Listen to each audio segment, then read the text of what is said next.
tema seguinte é Enem tão difícil é, a língua e a lógica dilaceradas. Enem é Exame Nacional do Ensino Médio.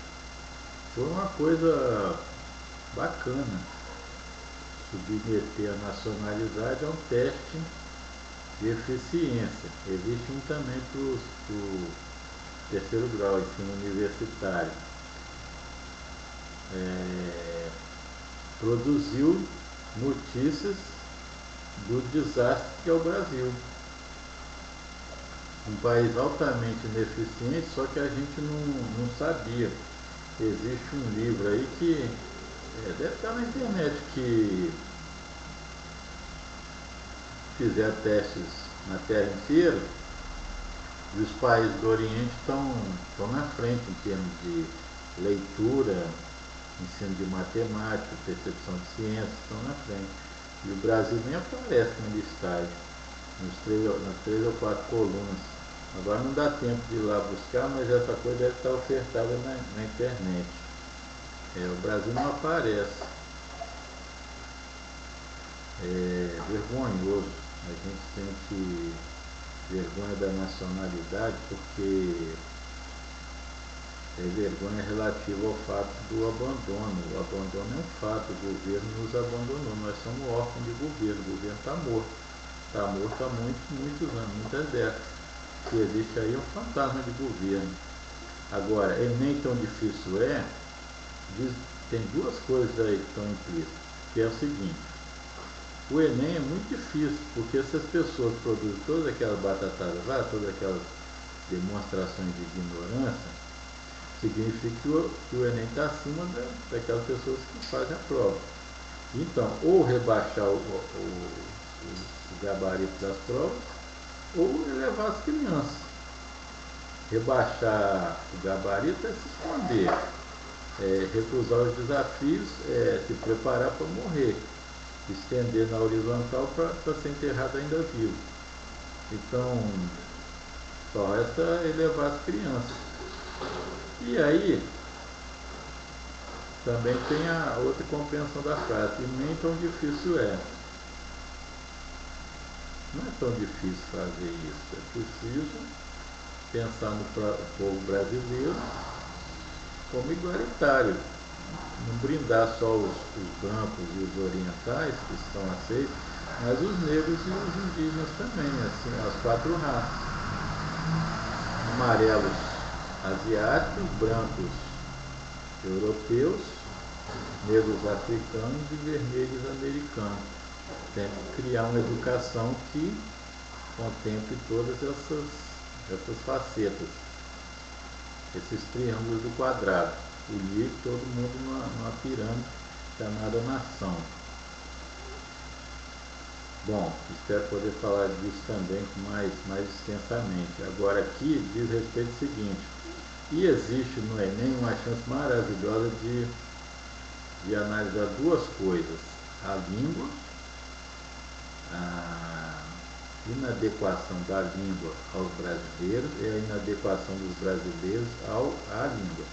A inadequação dos brasileiros à língua significa que nós não temos procurado entender a língua portuguesa, que vem de 1150, quando estava reunido ainda com Galego, e vem mais de trás, desde os romanos, por vários milhares de anos de misturas, inclusive finalmente com latim, chamada última flor do laço. Laço é latim, né? Então, é a região onde se deu o uso popular da língua romana, o latim. Então, o latim baixo é que era levado às províncias pelos soldados. E a última flor do laço é o português, a lusofala, a lusovisão, percepção de mundo.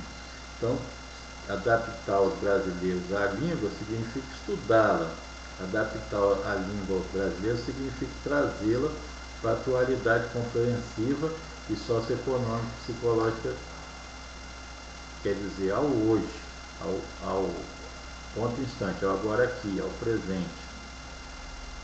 E isso teria que ser feito através da leitura. e do estudo de toda a mídia. Agora, a lógica também é uma pobreza que repugna. Tem uma coisa clássica do Enem que, não sei se foi copiada do estrangeiro, que o professor pediu um triângulo, deu os dois lados, né, para aplicar o teorema de Pitágoras, deu os dois lados e pedia a hipotenusa, AXX, e o aluno pôs uma setinha, né, e colocou, está aqui. Então,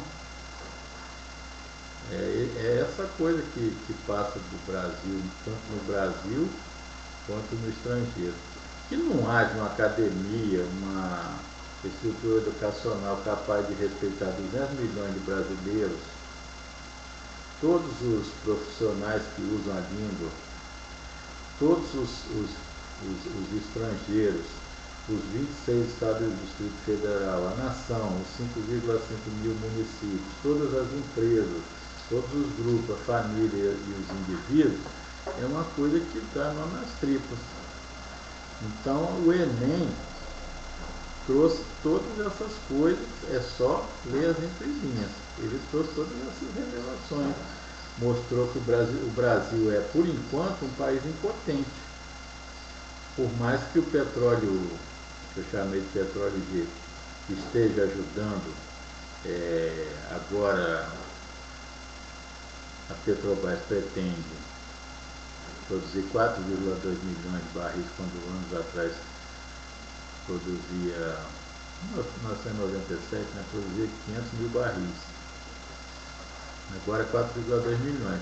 Se você multiplicar por dia, né, se você multiplicar por 365 e por 100 dólares, dá em 10 anos 1,5 trilhão de dólares, que é da mesma ordem de grandeza do PIB brasileiro. E provavelmente essa coisa será aumentada para 10 ou 15 milhões de barris por dia.